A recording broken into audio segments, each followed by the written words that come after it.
Hello दोस्तों, आप सभी का स्वागत है हमारे इस प्लेटफॉर्म पर। और एक बार फिर से रूबरू होंगे अपने जो क्वेश्चन चल रहे थे उन्हीं के साथ। एक्सरसाइज 1.A है ना। तो जैसा कि आपको बताया कि क्वेश्चन नंबर शायद 7 तक हो चुके थे हिंदी मीडियम में। तो अपना नेक्स्ट क्वेश्चन लेंगे, क्वेश्चन नंबर 8। तो क्वेश्चन नंबर 8 जो है हिंदी मीडियम का, वही इंग्लिश मीडियम का क्वेश्चन नंबर 3 होगा। ओके, तो क्वेश्चन ये कह रहा है, क्वेश्चन आपको स्क्रीन पर दिखाई दे रहा होगा। तो क्वेश्चन नंबर 8 हिंदी में पढ़ेंगे। हिंदी में कह रहा है, किसी परेड में 616 सदस्यों वाली एक सेना की टुकड़ी को 32 सदस्यों वाली एक आर्मी बैंड के पीछे मार्च करना है। दोनों समूहों को समान संख्या वाले स्तंभों में मार्च करना है। उन स्तंभों की अधिकतम संख्या क्या है जिनमें वे मार्च कर सकते हैं?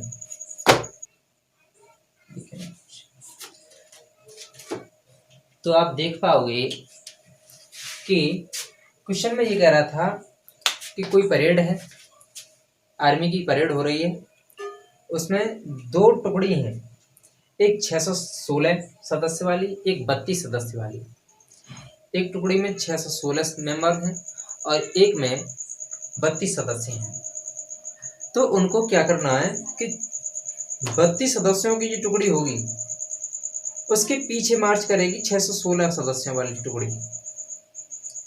तो जो रो बनेंगे, जो कॉलम बनेंगे, जैसे जो खड़ी लाइन होती है उसे कॉलम कहते हैं। ये कितने कॉलम होने चाहिए कि इक्वल कॉलम हो, मतलब मार्च करें, कोई भी जो आर्मी सोल्जर होगा या मेंबर होगा वो बचना नहीं चाहिए। तो आइए देखो, एक बात सिंपल सी ये है कि क्वेश्चन ने कहा है अधिकतम संख्या क्या है। तो जब एचसीएफ ज्ञात करते हैं तो उसमें भी तो यही होता है कि अधिकतम संख्या ज्ञात की जाती है। वह अधिकतम संख्या ज्ञात कीजिए। तो देखो, अधिकतम संख्या ज्ञात करने के लिए इन दोनों ग्रुप्स की आप कंपेयरिंग कराएंगे। ग्रुप में मेंबर कितने हैं?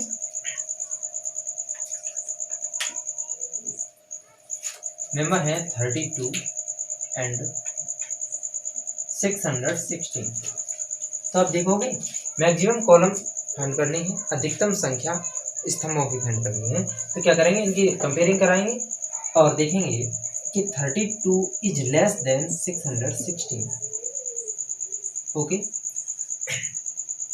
Then 32 divided by 616। 32 से 616 को डिवाइड करेंगे, 32 से 616 को भाग देंगे। तो आप करोगे 32 डिवाइडेड बाई 616। 32 का ऐसा गुणांक आप ढूंढोगे, ऐसा मल्टीपल आप चेक करोगे कि 616 से आगे नहीं जाए। अगर ऐसा आपको लगता है कि ये बहुत लार्जेस्ट है, हमें दिक्कत होगी, तो आप इसके फैक्ट मतलब सेक्टर वाइज तोड़ दीजिएगा। जैसा कि पिछले क्वेश्चन में सिखाया कि 32 से 61 में डिवाइड कर दो, तो ये जाएगा आपका 1 टाइम 32। यहाँ से माइनस करेंगे 11 माइनस 2 देन 9 और इधर रह जाएगा 2। डिजिट नोट करेंगे 6। अब ये हो गया 296। तो लगभग अब कितने टाइम जाएगा आप चेक कर लो। अब चेक करोगे आप तो ये 9 टाइम चला जाएगा। 9 2 या 15 कैरी 1 और ये 20। माइनस करोगे यहाँ पे आएगा 8 0 0, मतलब इधर तो 0 लिखेंगे। आपने देखा कि अभी भी यहाँ पर रिमाइंडर आया है, अभी भी कुछ ना कुछ शेषफल आया हुआ है। तो शेषफल आया हुआ है तो क्या करेंगे कि इस शेषफल से भाग देंगे इस पहले वाली संख्या में, जिससे अभी तक भाग दे रहे थे। तो ऐसे ही लिखना है। अब तो सिंपल सा पता है, 8 का 4 टाइम डिवाइड जाएगा, 32 आएगा। माइनस करेंगे तो यहाँ पर रिमाइंडर 0 आ गया, शेषफल 0 आ गया। कब आया? जब हमने 8 से भाग दिया, 8 से भाग दिया तब शेषफल 0 आया, तो हम ये कहेंगे कि इन दोनों संख्याओं का, इन दोनों नंबर्सों का HCF क्या होगा, 8 होगा। तो HCF 8 होगा, तो वही तो आंसर है, वही तो अधिकतम स्तंभों की संख्या है। यहाँ पे लिखोगे अतः अधिकतम स्तंभों की संख्या इज इक्वल टू 8। इंग्लिश में therefore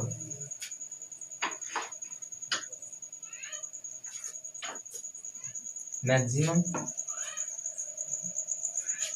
number of column, numbers of column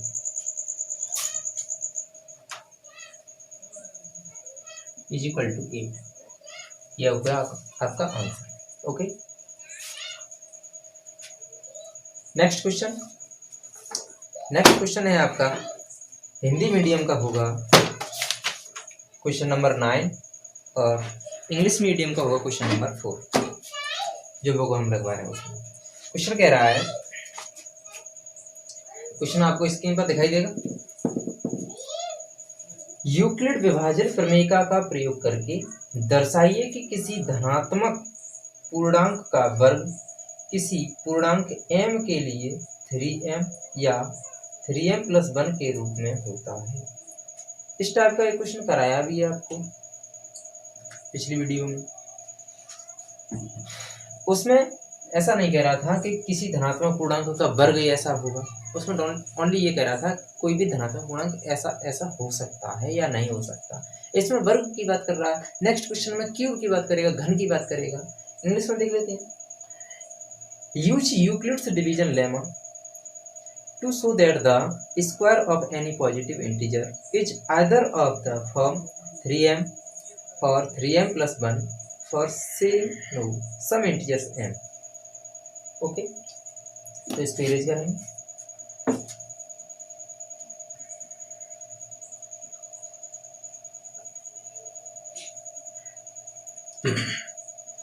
क्या होगा कि इस क्वेश्चन में क्या करेंगे कि कोई भी पूर्णांक दिया है, कोई भी पूर्णांक किसी भी पूर्णांक m के लिए 3m या 3m+1 के रूप का होना चाहिए, होगा कि नहीं होगा ये हमें चेक करना है। तो अपनी तरफ से मान लेंगे, माना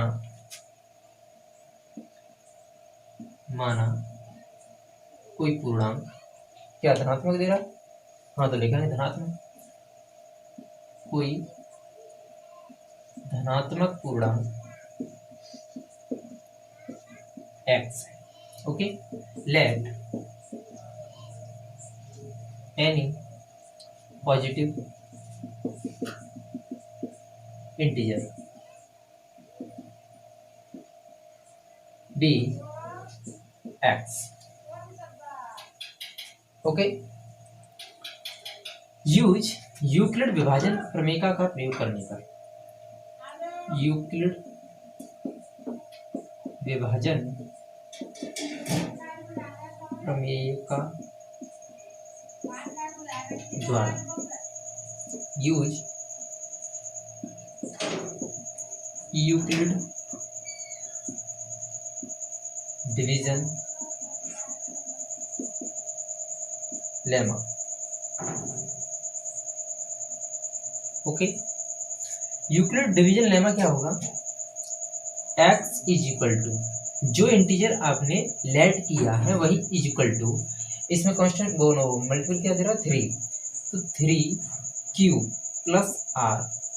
q यहाँ पर कोई भी पूर्ण संख्या होगी, q यहाँ पर कोई भी होल नंबर होगा, q is equal to any whole number. Okay, यहाँ पे लिख लो, इधर लिखते हैं, अभी लिखते हैं।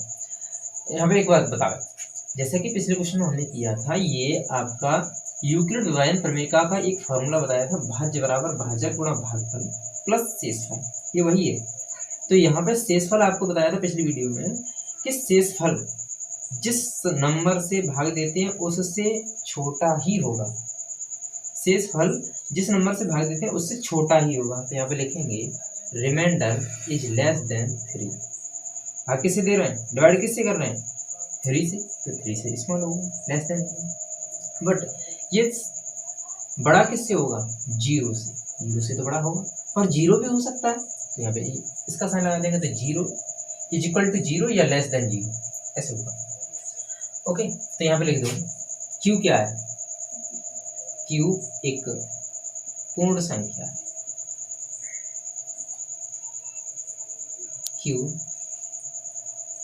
Any whole number. अच्छा, ये होता है आपका इसलिए का साइन। इसलिए x इज इक्वल टू क्या होगा बेटा, जब रिमाइंडर या शेषफल 0 होगा तो यहां से हम बोल सकते हैं कि x is equal to 3q होगा। अगर रिमाइंडर 1 हुआ तो क्या हो जाएगा ये 3q प्लस 1। ओके, अगर रिमाइंडर शेषफल 2 हुआ तो क्या हो जाएगा 3q प्लस 2, और 3 तो रिमाइंडर होगा ही नहीं क्योंकि यहाँ पे पहले से लिखा है कि remainder is less than 3। Okay, तो आप क्या करेंगे, नाउ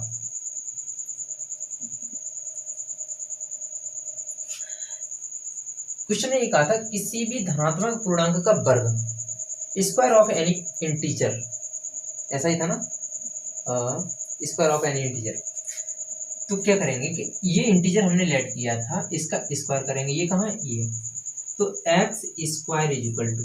अच्छा बेटा, आपने कभी ऐसा पढ़ा है कि कोई भी इक्वेशन लिखी हो और उसकी वन साइड स्क्वायर कर दें और अदर साइड स्क्वायर नहीं करें, तो ऐसा नहीं होता। मतलब कोई भी समीकरण है उसका एक तरफ का हमने स्क्वायर कर दिया तो दूसरी तरफ का भी स्क्वायर करना पड़ेगा, ऐसा रूल होता है। जैसे एक तरफ कुछ प्लस कर दिया तो दूसरे प्लस भी, दूसरी साइड भी कुछ प्लस करना पड़ेगा, है ना, वही है। तो यहाँ पे x का स्क्वायर कर दिया तो 3q का भी स्क्वायर करेंगे, 3q का स्क्वायर, तो यहाँ पे हो जाएगा 3 का स्क्वायर 9 और q का स्क्वायर q स्क्वायर। तो इसको क्या लिख सकते हैं, 3 multiple 3q square.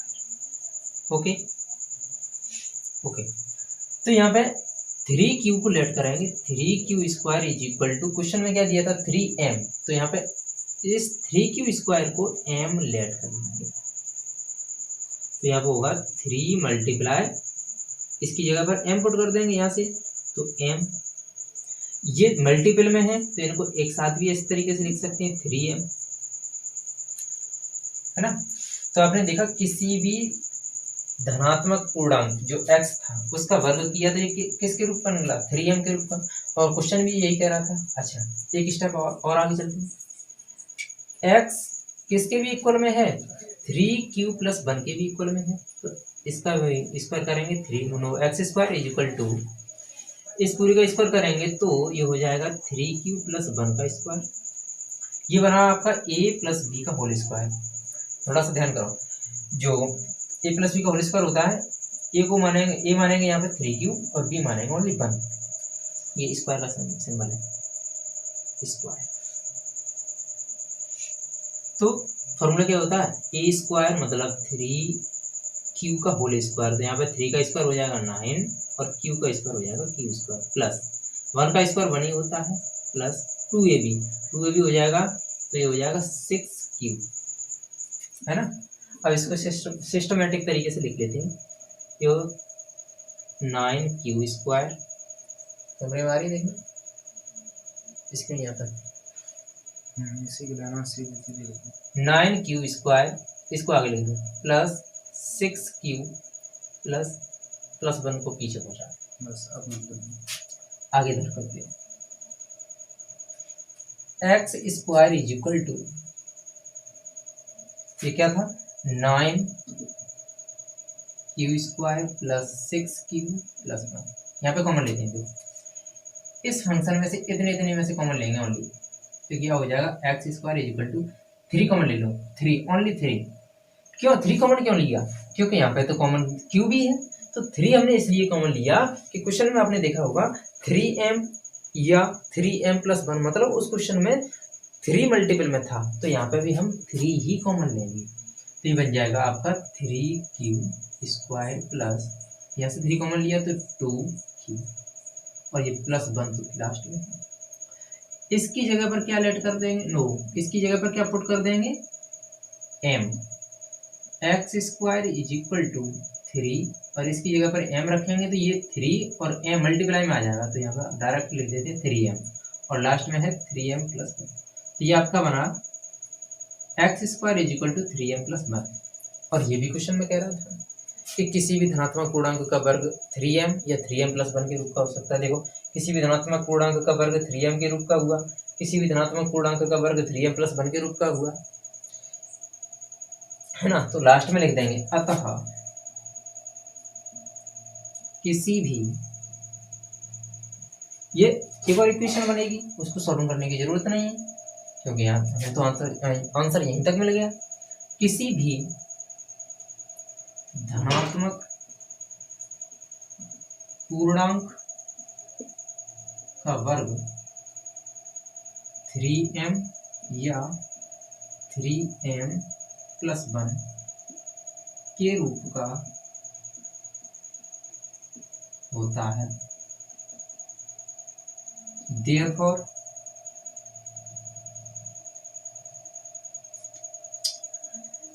square of any integer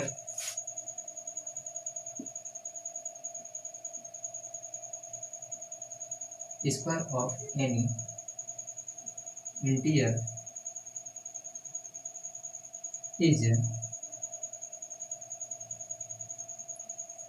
either of, ऐसे ही है, either of the form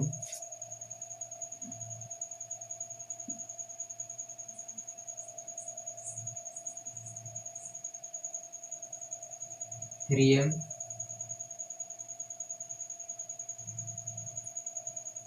और 3m प्लस 1। ओके,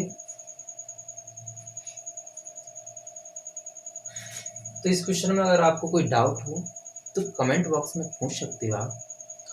वैसे आई होप इसमें कोई डाउट होगा नहीं, ऐसी कोई बात है नहीं इसमें कि बहुत बड़ी बात समझ में नहीं आई हो।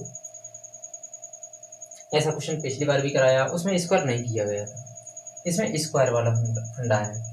तो आगे एक और क्वेश्चन होगा उसमें क्यूब वाला फंडा होगा, है ना। तो यहाँ पे जैसे कि हमने स्क्वायर किया है तो वहाँ पे क्यूब कर देंगे, घन कर देंगे, बस सब कुछ यही। इसे नोट करना चाहो तो नोट कर सकते हो।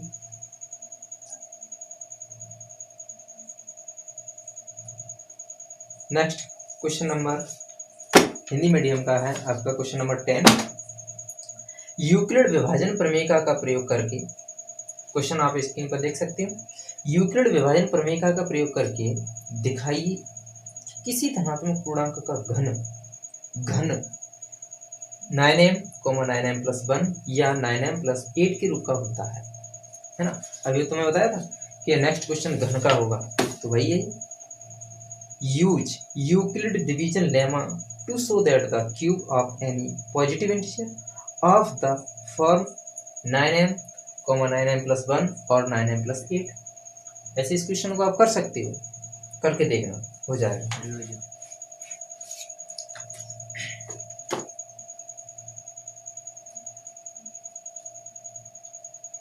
कमेंट ऑन कर,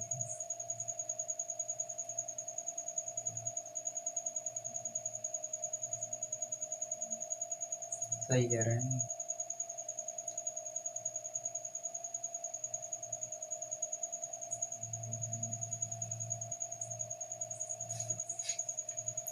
है ना। तो इस क्वेश्चन को हटाते हैं और नेक्स्ट क्वेश्चन पढ़ेंगे अपना।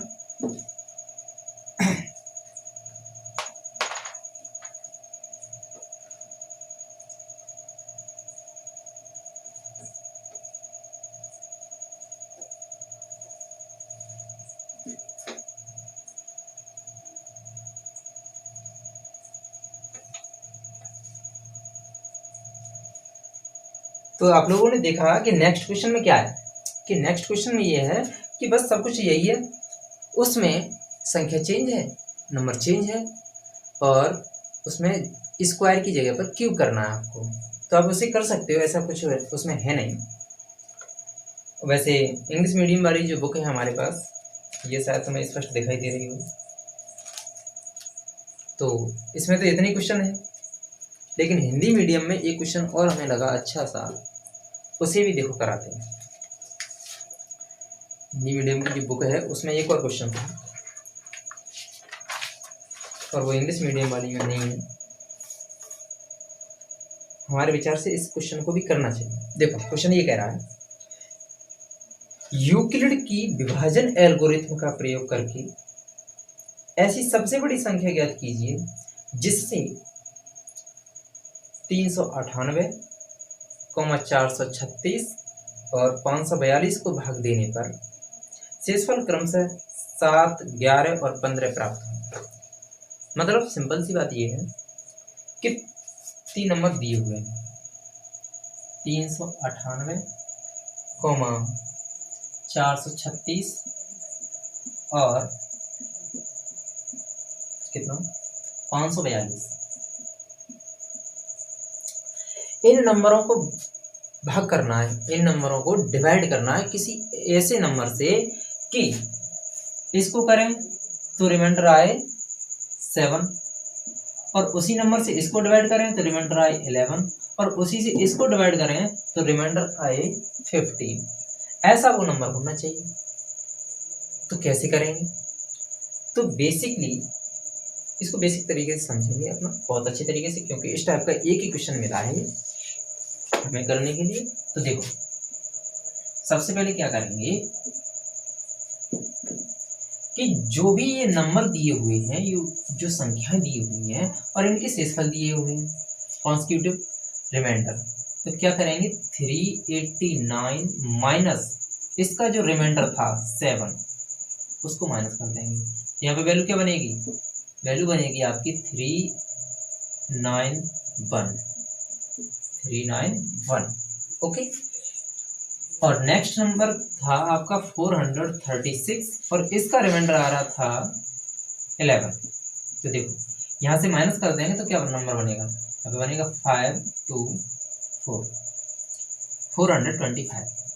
थर्ड नंबर है 542 minus 15 is equal to, minus कर लो 12 माइनस 5 7, यहाँ पर रह गया 3 माइनस 1 2 एंड 527। तो देखो हमने रिमाइंडर को इन एक्चुअल नंबर जो थे उनमें से माइनस किया, उसके बाद जो भी नंबर बनी है ये नंबर बन गए। तो अब क्या करेंगे, जब हमने क्वेश्चन नंबर 3 किया था तो उसमें 3 संख्याएं थी और 3 संख्याओं का HCF ज्ञात किया था, बस वही है ये। इन 3 संख्याओं को लेकर के जो HCF निकलेगा हमारा वही संख्या होगी जिससे इन तीनों को डिवाइड किया जाएगा अलग अलग, तो रिमाइंडर 7, 11 और 15 आएंगे। ओके। तो देखो यहाँ पे आप देख पाओगे कि 391 is less than 425 and 425 is less than 527। ऐसे किया था हमने क्वेश्चन नंबर 3। तो वही नियम है कि जो छोटा नंबर है, जो छोटी संख्या है, उससे बड़ी संख्या को भाग करेंगे। 391 डिवाइडेड बाई 425, यहाँ पे देख पा रहे हो आप 1 टाइम जाएगा ये। ओके 1 टाइम जाएगा 391 माइनस करेंगे 4, यहाँ पे आएगा 3, और इतना ही। तो यहाँ पे रिमाइंडर आया 34, रिमाइंडर आया 34। तो 34 को क्या करेंगे, इसको इधर हाशिया में बंद कर देंगे और इस नंबर से इस नंबर को डिवाइड करेंगे। जो हमारा पहले डिवाइजर था उस डिवाइजर को डिविडेंट बना देंगे। 391 जो पहले हमारा भाजक था उस संख्या को भाज्य बना देते हैं। भाज्य यही तो होता है। और जो शेषफल बचा वो क्या बन गया, भाजक, जिससे भाग दिया जाता है वो होता है भाजक। देखो 34 से 391 को भाग करना कंप्लीट एक बार में तो थोड़ा तुम्हें लगेगा कि डिफिकल्ट है, तो इसको अलग अलग कर लो। 34 से 39 में दो, कितनी बार जाएगा, एक बार। माइनस करोगे तो आया 5, डिजिट नोट करोगे 1। अब कितनी बार जाएगा, फिर से 1 टाइम जाएगा, तो 34 माइनस कर लो, क्या आएगा 11 माइनस 11 में से 4 माइनस करेंगे तो 7, इधर रह गया 4 माइनस 3 देन 1। अब देखो, अब जाकर के रिमाइंडर बचा है, यहाँ पे नहीं बोल सकते कि ये अभी 51 आ गया और इससे डिवाइड कर दो इसको, नो, क्योंकि अभी हमारे पास 1 है, क्योंकि हमने 391 को कंप्लीटली डिवाइड नहीं किया था, कंप्लीट तो अब यहाँ पे आके डिवाइड हुआ है। तो ये वाला रिमाइंडर है ना, इस रिमाइंडर को डिवाइजर बनाएंगे और जो पिछला डिवाइजर था उसको डिविडेंड बना देंगे। अब आप देख पाओगे ये 2 टाइम जाएगा और कंप्लीटली कैंसिल हो गया, रिमाइंडर आया 0, है ना। अब इसी तरीके से इसको करेंगे, 425 का डिवाइड करेंगे 527 और ये भी 1 टाइम जाएगा, 425 2 0 का, यहाँ पर शेषफल क्या आया 102। 102 इसको भाजक बनाएंगे और जो पहले वाला भाजक था उसको भाज्य बना देंगे 425 और डिवाइड करो, कितने टाइम जाएगा 4 टाइम, ये हो जाएगा तुम्हारा 408 माइनस करेंगे तो कितना आएगा 17। ये जो रिमाइंडर है इस रिमाइंडर को बना देंगे डिवाइजर और जो अभी तक डिवाइजर था उसको बना देंगे डिविडेंड 102, है ना। अब 17 का टेबल पढ़ेंगे 6 टाइम तो आएगा 102 और ये कंप्लीटली रिमाइंडर 0 आ गया, फिनिश हो गया। अब आपने देखा, ध्यान से समझना, इसका भी लास्ट डिवाइजर क्या आया 17, इसका लास्ट डिवाइजर क्या आया 17। तो जब लास्ट डिवाइजर सेम होता है तो हम यहीं पर कह देते हैं कि HCF क्या होगा 17। अगर इनका लास्ट डिवाइजर डिफरेंट होता, अलग अलग होता, तो हम उन दोनों को भी कंपेयरिंग करा के इसी विधि से निकालते लास्ट डिवाइजर, तब जाकर के HCF हमें मिलता। लेकिन यहाँ तो लास्ट डिवाइजर सेम है, लास्ट भाजक सेम है, तो यही हमारा आंसर हो जाएगा, HCF बनेगा ये। ओके, तो हम ये कह सकते हैं कि 17 मीन्स 17 ऐसी संख्या है जिससे इन तीनों संख्याओं को अगर भाग किया जाए तो लगातार, मतलब इसको डिवाइड करेंगे तो 7 शेषफल आएगा, इसको डिवाइड करेंगे तो 11 आएगा और इसको करेंगे तो 15 आएगा। ओके, तो बस हमें यही करना था, यही आपका आंसर हो जाएगा। तो इसी टाइप का एक और क्वेश्चन है हिंदी मीडियम में, आप चाहो तो उसे कर सकते हो, उसमें कुछ है नहीं। और इसी के साथ हमारा फर्स्ट चैप्टर जो है रियल नंबर, उसकी जो फर्स्ट एक्सरसाइज थी ये फिनिश हो जाती और कल से अपनी 1.2 एक्सरसाइज को स्टार्ट करेंगे। इस वाली एक्सरसाइज में जो भी आपको डाउट हो उनको कमेंट बॉक्स में आप पूछ सकते हो।